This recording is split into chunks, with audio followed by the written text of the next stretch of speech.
There's one guy in the UK who is the only person in the world that actually makes these.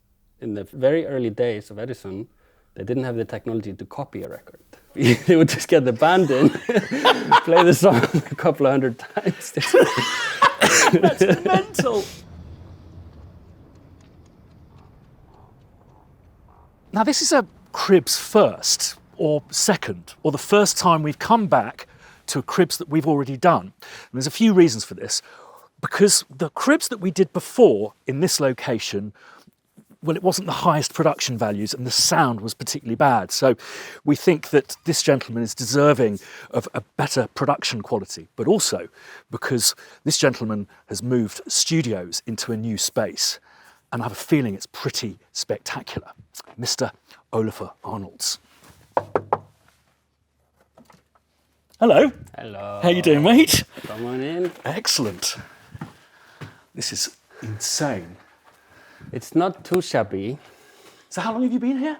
I have been here 2 years almost.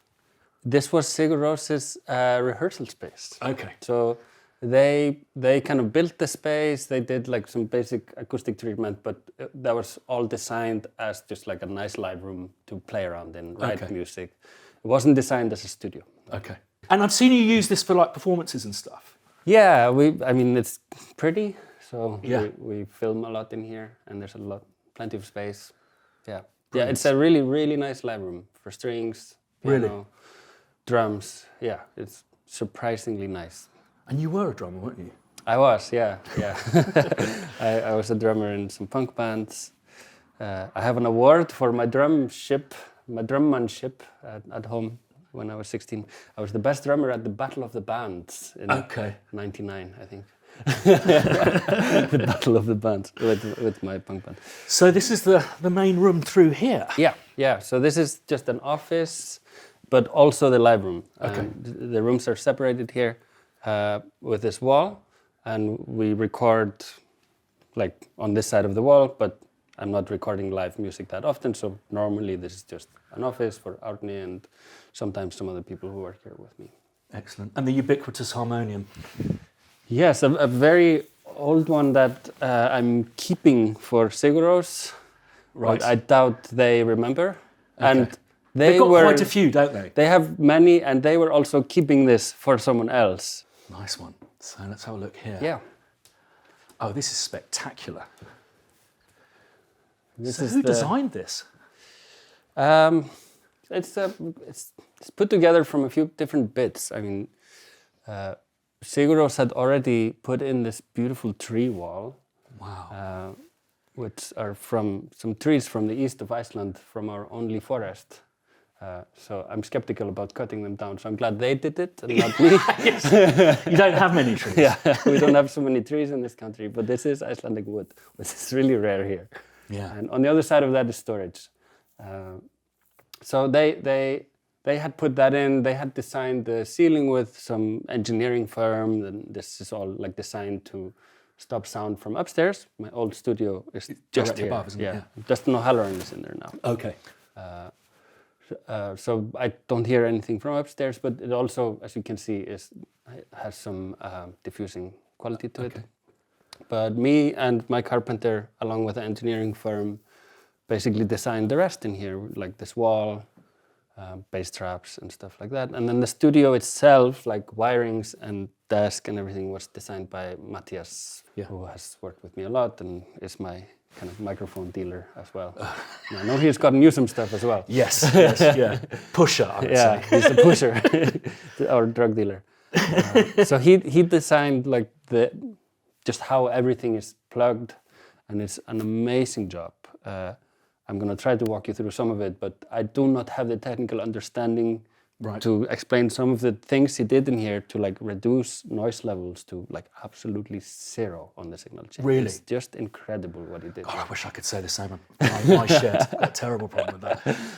So what did you kind of learn from the studio up there and kind of go, oh, what do I want to fix? Okay, yes. Up there was too dead. Yeah. Because before me, that was a cinema mixing studio, so it was completely dead. Yeah. Which is nice for mixing, but it's not so fun for creating.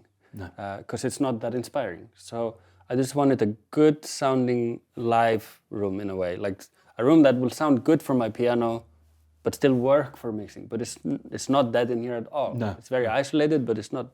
It does have acoustics in here. So that was like number one. I wanted to keep acoustics, not kill it, but just make them flat over the spectrum, pleasant, you know? yeah, And yeah. yeah, so you don't have like one frequency going crazy. It's flat, but it has reverb. And the other thing is I found myself sitting still too much upstairs. Because my desk, I could reach everything. I could sit in my chair and I could reach these, EQs, compressors, whatever I had, without moving much. And I feel like when you're in a creative mode, you kind of want to be moving around a bit. So I tried to design this in a way where I kind of have to roll over there, maybe stand up to do the patching, to roll back. There's a bit more flow to everything here. I will work until like my stomach is just telling me like, if you don't eat now, you're gonna just pass out. That's my stopper. So if there's something in my work that encourages me to stand up, that's very useful for me.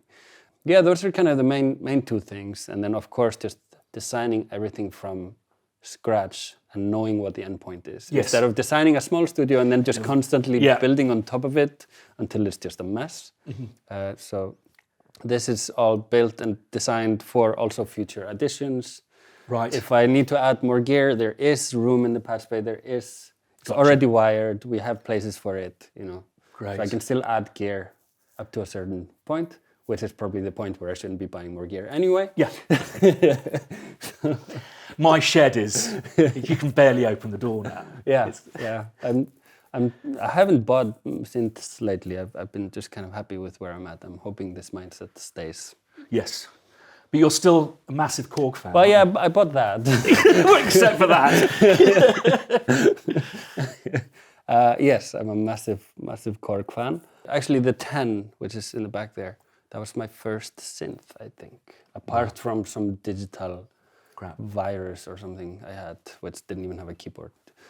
So that was my first real analog synth and started my Korg love. I still think it has the best bass sound ever.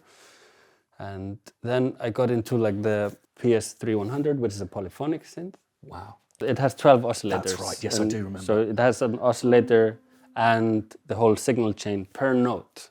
So not only is the oscillator changing, but also envelope, filter, and everything. It needs to be tuned by technicians every now and then to make it kind of even. But that makes it so like not every note is the same. See, that one is like a little bit more open than this one, because it just needs to be tuned a bit. Interesting. But that also makes it very alive and unique. And recently I've got into like patching that one with the SQ10 and the MS50 just for movement and stuff like that. Oh, right. So, yeah. Yes, this is something I'm finding interesting with sequencers, is not using them for tones, but for control. Yeah, I'm using this for filter envelope and pitch up and down octaves. Okay. And then I'm sending a MIDI signal through a CV converter for the triggering of the gate. Okay, gotcha. and I'm sending audio from Pro Tools to trigger the steps on the sequence.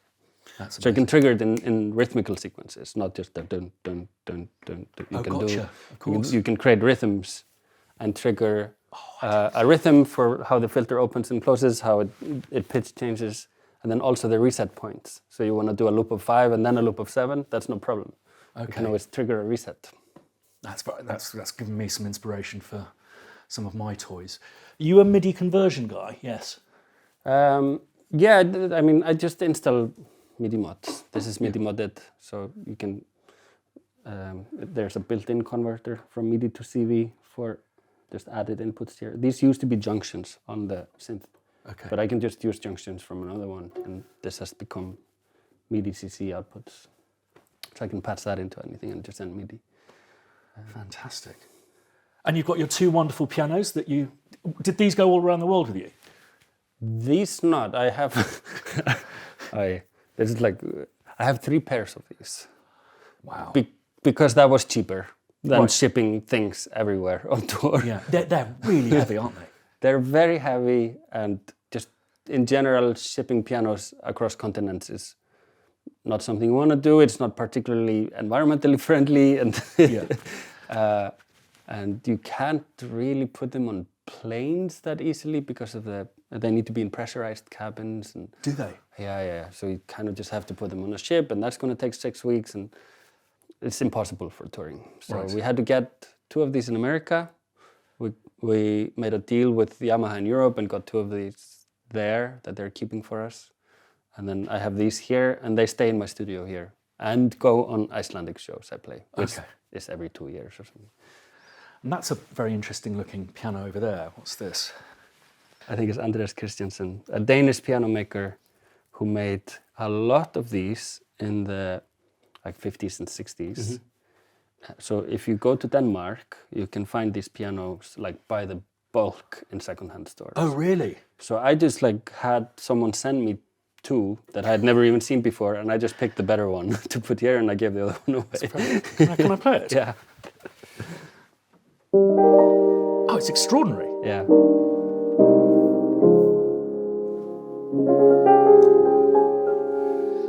I think it's so important to have mics permanently up, otherwise you don't. You won't record anything. No. Because you want to record when you have an idea, and if you have to waste the time setting up mics, the idea is gone. Yeah. But no, these are great. I had my carpenter build these felt bars, which are actually really smart. Just custom made, and it has this. What's this called? The Velcro. Velcro. So you can I have a few different kinds of felt that I can just easily change and put on the Velcro, and it can be easily taken off when the tuner gets here. So that's very clever. Highly recommended for felt fans. But they sound great. You just have to kind of mic it quite closely. As you can hear, it's very thin sounding. There's there's no nothing there. Oomph in it. So I usually just add a ribbon or something on the bottom and just try to get some oomph. Excellent stuff. Jeepers, those wires look serious. So yeah, this is Matthias's work. He did have some people helping him. They were wiring the studio, just soldering the wires for 2 or 3 weeks, and he actually counted the connections. And this is not a huge studio, but he counted the connections, and there were 5,184 connections in this thing. God. So he had a little workshop of soldering, and these are great because you can just snap them out, snap them in. And I have a few different multi-cores, and you can always just click them out and in. You can place it in the other room. There's some of these plugs in the wall there. You can just wallop. Yeah, they're very easy to work with, and each of them holds 200 wires or something, And did I see this desk before? That's a Studer desk. It is the cleanest preamps that I've ever tried. And after I got this desk, I have barely touched my other preamps. Really? I used the others maybe for drums or something where you really want saturation or something, but all strings, all piano. I record through these beautiful preamps because I can go make tests. I made some tests with Pro Q, recorded some very soft felt piano, and I was trying to see how far I can bring the high end up in Pro Q before I hear noise. I was up to 30 dB boost, and I still wasn't hearing any noise. Wow. And so you just use it for preamps, or is there some summing, or? I use it mostly for, 2 things. I use it for preamps of every, string recordings and stuff like that. And you can pre-EQ some stuff slightly. There's really nice EQs on here. They're very high, 20K and 20K and 20 hertz. Right. Okay. So it's just oomph and air. Yeah. And a mid one. So I do some pre-EQing on there. I do the leveling for recordings. But then I also use this as kind of a synth patching station. Okay. So I wire all the synths in here when I'm doing production, and can use the aux sends for reverb sends and echoes or whatever chains. You can make these wonderful, complicated signal path chains here. What made you go for the Studer? Matthias. Okay. The dealer. Yeah. He has dealt a few of these before. Niels Fram had a couple of these before he built his own desk, and Matthias restored that as well. and he has sold these to a few other musicians. And he's just a big fan, and he always just tells people, this is the cleanest preamps you're going to find. If you want a noise-free studio, also bang for the buck. Like this is 10 preamps for the price of 2 WSWs, you know? Wow. And these, I use these more. They're in a way better, you know. WSWs are saturated tubes. So. I think you've probably made the price of Studas go up a little bit on eBay now. Just now, yeah. Just now. In this very moment. So these are absolutely stunning. This is kind of the main hub. A couple of LA2As that are clones. Okay. Not originals. This is an original Neve though. What's it I think called? they're so musical, these compressors. Yes, they're really wonderful. Then my first preamps, I still keep them, my APIs. These are the WSWs I'm talking about. This is the Austrian version of like the Telefunken V76. And then primetime delay. Okay. Which is, I think it's the first digital delay ever made actually. Okay. By Lexicon. It's really fun because it has this like delay multiplier, which basically what it does, it just halves the bit rate. Okay. In order to slow things down more, because like the buffer size is small, so the maximum delay time is like 200 milliseconds. Right. But if you want it longer, you can halve the bit rate. Okay. So if you halve, and you can do that 4 times, you can go to 8x, which is incredible. What, like it's just like 5% of the bit rate, so it sounds just like a bit crusher. And then you can play with it live, you know, so you can pitch up and down octaves by just playing with it. Oh, wow. EMT 246 reverb and an EMT 245 reverb. Are those digital? Digital reverbs. But old? Yeah. I think the 245 is like probably the second digital reverb made. Okay. The first one was the 240 with the red handle. Oh yeah. Everyone loves that plugin from UAD. Yeah. I think that was the first. What do you like about old digital reverbs? Well, I like these in particular. I don't really care that they're old. Okay. EMT has this, all the reverbs from EMT, they have this really amazing quality where the reverb just becomes a part of the sound. There's something about it. Like if I listen to lexicons, which are beautiful reverbs, but when I hear it, I hear the source sound and I hear the reverb. Yes. My brain processes them separately. Yeah. With EMTs, they always just somehow blend in with the sound and become a part of the sound. And the 245 is really chorusy. It has like this modulation in it. So I use that if I want to make something thicker. If I want to make a string quartet sound like an orchestra, use this. Wow. And the 246 is just really clean, bright, and open. Wonderful for synthesizers, vocals, guitars. So with your orchestral stuff, say for example, when you're doing TV or film, is it these reverbs that you use, or is it? Yeah. When I do strings, I use usually these in combination. I use a little bit of this one for the chorus, and I use this one as the main. Okay. Sometimes I have a plate as well, the 240. I sometimes use that as well, but that's mostly for piano. Okay. Great stuff. No software reverbs here. MyTech converters, and then this is like where I don't really understand what Matthias did or why, but the idea here is that every unbalanced signal in the studio is always kept on an XLR until it's converted to a balanced signal. Okay. So you never patch an unbalanced signal with a jack. Okay. This protects your ribbon mics from phantom power. I don't kill ribbon mics in here. Because the reason for why ribbon mics destroy this because you have the plus before the minus. Like, and if one is activated, like while you're plugging the thing in, you destroy the ribbon. Like it's sending power to only one side. I see. With XLRs, it's the 3 pins all at the same time. Gotcha. So you don't kill them. So this protects that, and you can patch a mic into a preamp still on an unbalanced line. Most studios, you go into the patch pane, you do that with a jack. Yes. Which it's not a mic, usual for a mic signal. So that, I think that's kind of the main thing he did for the noise levels in here. This reduces the noise a lot, and also just keeps the quality of the sound up.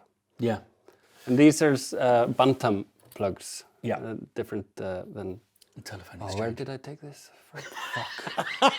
Hi. I don't know where this was. And they're played it in a way, because in Iceland we have this problem with, there's a type of pollution in the air here that comes from our geothermal power plants. It's not dangerous to humans, I don't know, maybe we'll find out in 200 years. But we have these geothermal power plants where we create energy from the hot water that's in the earth. Green energy is wonderful, but the side effect of that is that there's this oxidizing thing in the air. So generally all pots, like on gear, you have to clean them once a year. Really? Yeah. Never heard of that. They'll start making noise. And Matthias found this, there's some plating on this that is supposed to make them last like 20 years in Iceland. Okay. Because you don't want to have to do that with the patch bay every year. No, absolutely. It's a few days work. And I see you've got some tape stuff going on here. Yeah, Arnalds, just a cassette machine. I love it because you can monitor while recording. Okay. So you don't have to record and then play back. And it also has vari-speed. And a Nagra, which I'm at the moment just using for tape loops. I'm just running these loops around the studio and kind of just put source on it, and then I leave it running for an hour and see how the sound sounds after an hour. That sounds brilliant. I'm doing this TV series where the main character has memory loss. And this is kind of the concept where the tape deteriorating is kind of symbolic for memory, not remembering things. So how do you make the loop work? Because I've got one of these, and that sounds like a fun I just kind of thing just throw it on the floor and, wow. and hope that it doesn't get... And it's just kind of stuck together. Yeah, see, now it's not doing it like... That's probably just because it's open. Yeah, I just cut a tape loop in half, and I have this little trimmer and just tape it together. So somewhere there's a little intersection point where always you hear okay. when it goes through. So the trick is just try to get that smooth, and then I just need to put something over the eraser head so that it doesn't erase what's on the tape when it comes back. Fascinating. Because like tape machines are first erasing what's on the tape, then recording onto it, and then playing it back, right? Right. But if you ignore the eraser head, it's gonna play what's already on the tape, record on top of that, and play it back. So if you make a loop, you can stack stuff. Right. But what happens is that I think it's just like the tape has limited capacity. So with every loop, with every stack you put on top of it, you're kind of pushing the stack below it down. So eventually the first thing you recorded will disappear. Because it just doesn't have endless headroom with magnetic tape. So that's what makes the loop thing really interesting for me, is that I might just make one pass of a nice thing. I keep the eraser head blocked, but just let it run. And with every loop, there's some noise coming in, and it is pushing that original sound down without me stacking on top of it. Wow. And the further down it goes in that imaginary stack, I don't know if this is the best metaphor here, the more deteriorated that sound sounds. I can't even imagine that at all. So during the early days of the pandemic, when I was just kind of staying home quite a lot, trying not to see too many people, I got really into old recording gear and playback devices. I'm trying to collect every playback device that we've used for music, like gramophone. This is the cylinder one. So this is the first playback device we had. It's an Edison Fireside phonograph, they're called, and it just plays recordings of these wax cylinders. So it's basically like a vinyl player, but it's round instead of flat. It works the same. I haven't used this in a little while. How incredible. But then I discovered how they used to make these. In the very early days of Edison, they didn't have the technology to copy a record. So they would literally record every single copy. They would just get the band in, play the song a couple of hundred times. That's mental. So I started looking into how did they do that. And of course, it's just the same process in reverse. You change the playback head, which is here, out for a recorder head. And I managed to find one of the recorder heads, Edison recorder head. So it's just like a playback head, but instead of like a soft needle, it basically has a knife. Okay. So then if you shout into this, the knife will vibrate in the same way a needle does, but it'll be cutting the record. Amazing. So on my last record, these are I recorded some piano through this and actually put on the record. The only way to get this is to like put the mic right here. So this is just this device under my piano. Wow. It's already kind of crap. It's haunting, isn't it? Yeah. And it's funny because you have to like get the empty wax things, and there's one guy in the UK who is the only person in the world that actually makes these. Oh, what is He it? somehow found the chemical recipe that they used in the 1890s or something, and he's making these. He's an organist in a church somewhere in the UK. Wow. And he makes this in this garage, and he's providing museums all over the world with these empty cylinders so they can demonstrate how music used to be recorded when it was first invented. How great. Packaging's great, isn't it? Yeah, he makes these too. 2-minute recording plan. You can see Paul Morris is a guy in Exeter.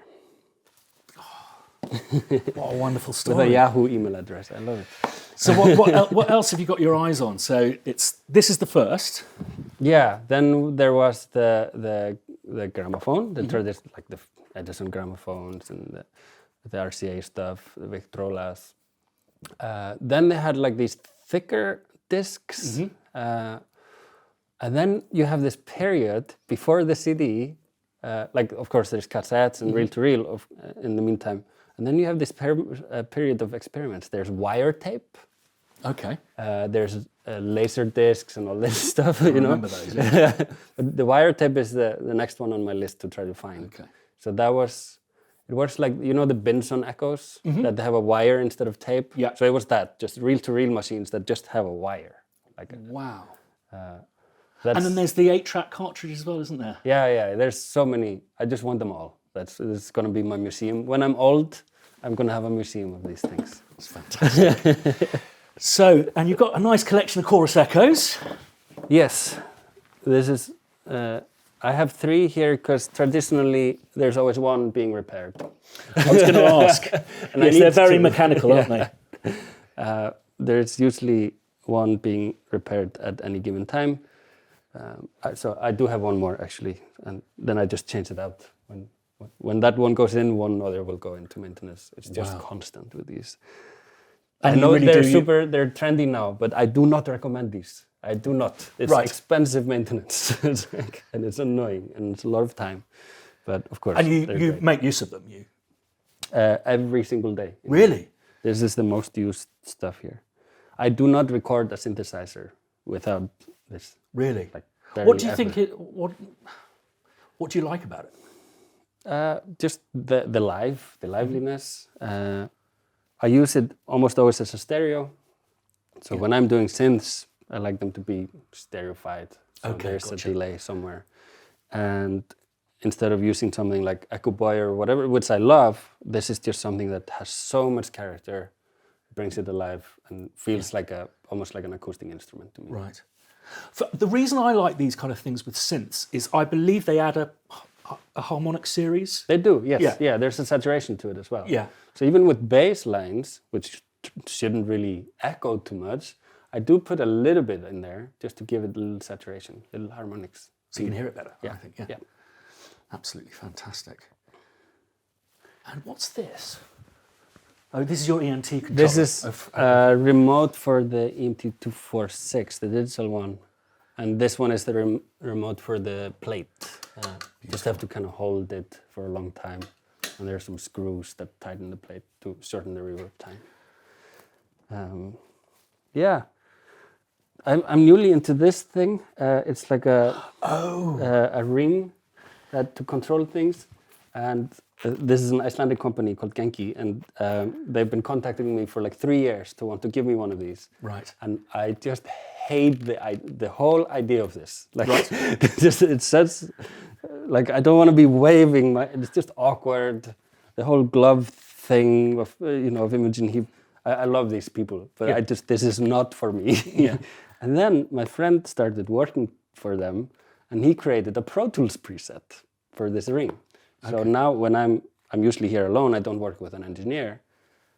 And my issue is like constantly going to the piano, playing a thing, going back to Pro Tools, new playlist, record again, go back to the piano. But now I have this little ring on my hand, and I just do like this for a new playlist. I do like this to record, this to stop. So I'm just sitting on the piano and just, delete that take. Next, like, never have to walk back here. It's quite unusual to be working in Pro Tools. How do you find it for MIDI? I mean, I guess you're used to it. I think Pro Tools still suffers from, like, it had bad MIDI in the 90s. Right. It's a long time ago. And people just left and then never came back to check out whether they had improved or not. MIDI in Pro Tools is fantastic. Okay. I think it's also fantastic in Logic. It's also fantastic in Cubase. It sucks in Ableton, but Ableton is good for other things. Yeah. So it's good. It has all the same features, and what I do like about it, which is what I prefer over like working in Logic or something, is that I can have a bunch of MIDI tracks stacked up on the edit window. I can literally type in, write the notes into the edit window. It's not a separate window. I can do that as well, like you do in Logic. You have a separate editing window, but I can just have them stacked like audio files and actually edit the MIDI notes on the edit track. Right. And just coming from an engineering background, that just makes a lot more sense to me to treat MIDI files like audio. Yeah. So, and do you like use templates and stuff like when you're working on, say, Broadchurch or something? No, I don't really. I keep watching your YouTube channel and thinking I should make a template, but I just always I'm in this mood of just like whatever, I just bring this in. I do have like some Pro Tools files that are template files for different I/O setups, like different patchings. Like if I'm doing synths, there's a patch I have there for all my synths to go in there, and then that's a different I/O template basically. Mm-hmm. But there's not really working templates for MIDI and stuff. But I will have like one session where I've already set up maybe a string quartet MIDI instrument section already in a folder with a send to a reverb, and I will just import from it. I see. Instead of always creating the channels new. But I won't create like a master template that I always work inside. No. And coming to rest on the famous piano. Yeah, this is the Spitfire one that we have sampled in the Composer toolkit. Yeah. It hasn't been tuned for a little while. And where do you primarily do your writing? Is it at the piano or? Yeah, but more on the tiny one than really? This one. Yeah, yeah, way more. It depends what I'm writing. A lot of the scores I'm working on, for example, are just like really ambient, textural, and it doesn't really make sense for me to start that on a piano. Then I'll just play synths. So a lot of my writing happens at the Korg, just setting up some modular patches and trying to figure out sound concepts to work with. But if I'm doing more like melodic music, I'll start here, and then arrange everything in Pro Tools. Amazing.